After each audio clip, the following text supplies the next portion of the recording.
কাৰ্বি আংলং সীমা সমস্যাক লৈ আজিও উত্তপ্ত কাৰ্বি পাহাৰ।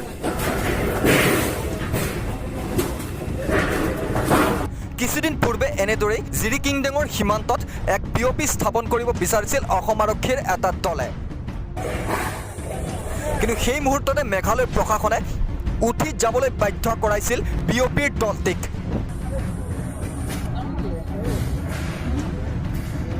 আৰু এয়া আজিৰ দৃশ্য।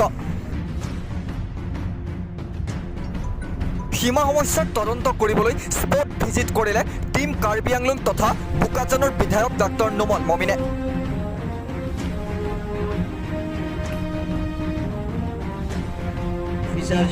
কথাটো হ'ল যে স্পট ভিজিট কৰিবলৈ গৈ স্থানীয় লোকৰ সৈতে হোৱা এক সভাত বিধায়ক ডাক্তৰ নোমল মমিনৰ স্পষ্ট কথা, কেউজ কাৰ্বি ভূমিৰ 1 ইঞ্চি মাটিও মেঘালয়ক কেতিয়াও দিয়া নহ'ব।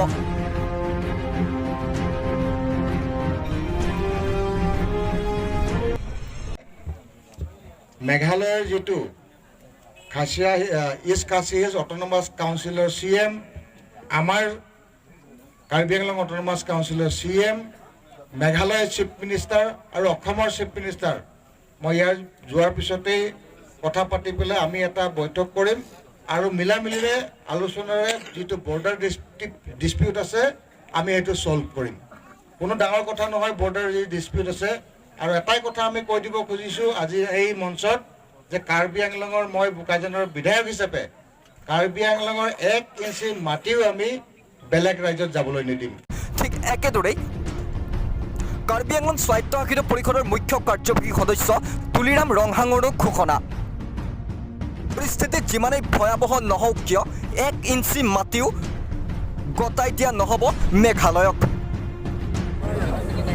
ইতিমধ্যে ৰাজ্য চৰকাৰৰ মুখ্যমন্ত্ৰীৰ সৈতে আলোচনাও কৰিব বুলি জানিবলৈ দিয়ে মুখ্য কাৰ্যবাহী সদস্যগৰাকীয়ে।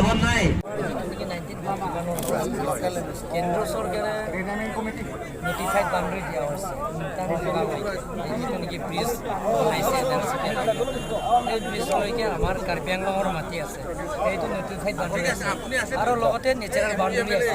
নেচাৰেল বাউণ্ডাৰী মানে নদী আছে, উমটাং নদী আছে। গতিকে 1 ইঞ্চিও আমাৰ কাৰ্বি আংলঙৰ মাটি 1 ইঞ্চি আমি দিয়া নহ'ব। আমি অসম চৰকাৰ আৰু মেঘালয় চৰকাৰ আৰু কেন্দ্ৰ চৰকাৰৰ লগত আলাপ আলোচনা কৰি আমি সোনকালে এইটো সমস্যাটো সমাধান কৰিবৰ কাৰণে আমি চেষ্টা কৰিম।